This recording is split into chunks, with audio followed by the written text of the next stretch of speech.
Je m'appelle Benjamin Cosmans, je suis artiste sérigraphe et graphiste basé à Ixelles. Dans mon parcours, en fait, j'ai découvert la sérigraphie pendant mes études secondaires artistiques en option. C'est une technique qui m'a vraiment intéressé. Par la suite, j'ai intégré l'atelier de sérigraphie de la Cambre.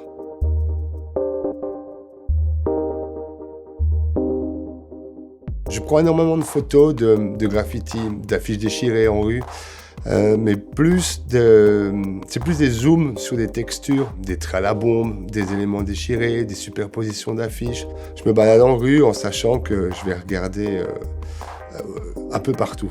Et souvent, c'est super intéressant parce qu'on tombe sur des choses qu'on ne verrait pas forcément si on ne faisait pas attention comme ça. Grâce au smartphone, je peux facilement prendre en photo et me créer une sorte de bibliothèque de textures. Et la deuxième étape, en fait, c'est tout mon travail de composition via un logiciel numérique.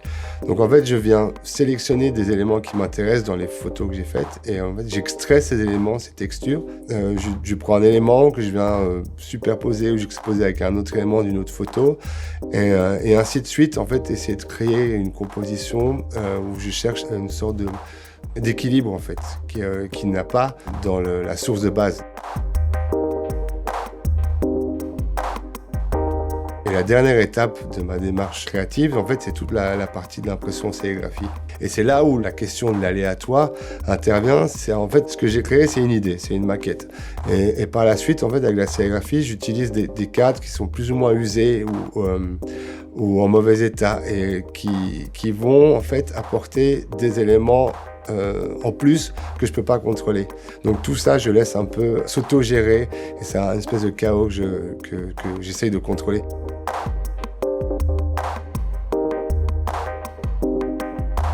Une de mes plus grandes références, c'est l'artiste français Jacques Villeglé, qui a commencé en fait à arracher des affiches qu'il y avait en rue, je crois que c'est dans les années 50. En fait, c'est vraiment les superpositions d'affiches. Lui, il s'est rendu compte qu'il y avait quelque chose d'intéressant qui se créait comme en sérigraphie, donc on imprime couleur par couleur. Là, dans mes compositions, c'est vraiment couche par couche, comme s'il se crée en rue en fait.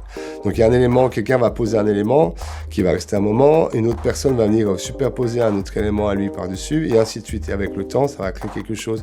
C'est ça que je parlais de chaos, en fait, qui n'est pas contrôlé, c'est que c'est des interventions d'autres personnes. Et à la fin, moi, je viens capturer ce moment en disant, voilà, ça m'intéresse vraiment, et de le réintégrer dans mon travail, de l'utiliser dans mon expression.